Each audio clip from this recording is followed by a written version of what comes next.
नाशिक शहरातील प्रत्येक बातमी सखोलपणे आणि तिच्या संभाव्य परिणामांसह जाणून घेण्यासाठी आजच अधिकार न्यूजच्या YouTube चॅनलला सबस्क्राइब करा आणि बेल आयकॉन. इंडसइंड बँकेने केलेल्या फसवणुकीबाबत आम्ही रस्त्यावर भाजी विक्री करून जीवन जगतो. सोमनाथ कचेश्वर बोडके यांनी कांदा, मका आणि सोयाबीन या पिकांच्या मालांचा व्यापार चांगल्या पद्धतीने करता यावा म्हणून बँकेकडून कर्ज घेतले. पण बँकेने 20,000 रुपये प्रति महिना जास्तीचे व्याजदर लावल्याने तसेच व्यापाऱ्यांसाठी आलेली कर्जाची रक्कम देखील गोठवून ठेवून या प्रसंगी सोमनाथ कचेश्वर बोडके आणि त्यांच्या सौ बोडकेताई यांनी आपली प्रतिक्रिया व्यक्त करून माहिती दिली. गुरुकृपा ट्रेडर्स संचालक यांच्यासह इतर व्यापारी उपस्थित होते.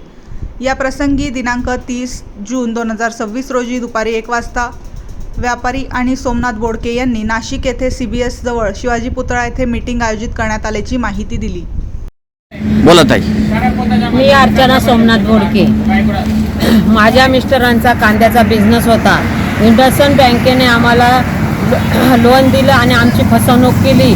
आम्हाला म्हणे तुम्हाला 10% व्याज देतो. त्यांनी आम्हाला 14.5% व्याजदर लावलं, आमची फसवणूक केली. आम्ही आता रस्त्यावरती आलेले आणि रस्त्यावरती माझं भाजीपाल्याचं दुकान चालवत आहे. भाजीपाल्याचं दुकान चालवत आहे. आता आपल्या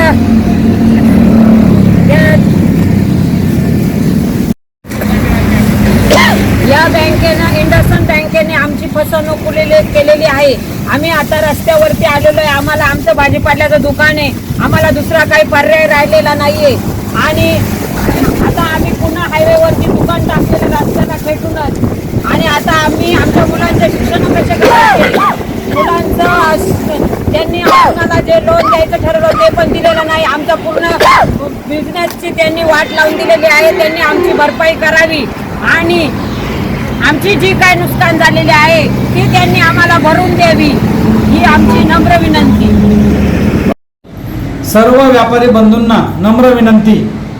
जो आजचा कार्यक्रम 28 तारखेचा कार्यक्रम होता, कोर्टाच्या समोर छत्रपती शिवाजी महाराजांचं स्मारक, तिथं जो कार्यक्रम आम्हाला व्यापारीचा चर्चासत्र घ्यायचं होतं ते काही कारणास्तव स्थगित झालं व ते उद्या शनिवार 30 तारीख